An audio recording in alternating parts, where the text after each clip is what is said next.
He is considered a hero by many people in Kosovo for his role in leading the campaign that ended Serbian rule. But former Kosovar President Hashim Thaci and 3 others are facing war crimes charges. Their road to The Hague began 7 years ago when the Kosovar Assembly gave the go-ahead to a special tribunal to investigate allegations of war crimes during the Kosovo War of the late 1990s. Under international pressure, Hashim Thaci, the former head of the Kosovo Liberation Army, strongly backed the court.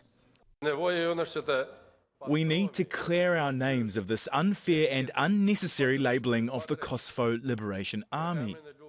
5 years later, after rising to the office of president, Hashim Thaci resigned his position and travelled to The Hague with 3 others. But veterans of the war say the indictment is an attack on the Kosovo Liberation Army. It is not individuals who are on trial there, but the Kosovo Liberation Army and the freedom of the people, because the prosecutor's office refers to our resistance as a joint criminal enterprise in the indictment. The indictment accuses Hashim Thaci and his 3 co-accused of intimidating, abusing and eliminating those they considered enemies of the Kosovo Liberation Army. But lawyers say the prosecution may find it difficult to prove its case. We who were in Kosovo and experienced it all know that the soldiers and their commanders did not have a chain of command or control. The Kosovo Liberation Army was not a regular army.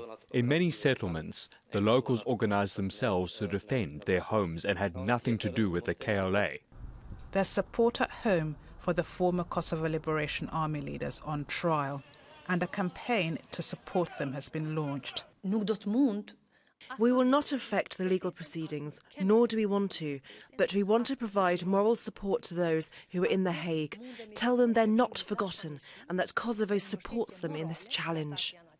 The trial could last several years with more than 300 witnesses expected to give evidence.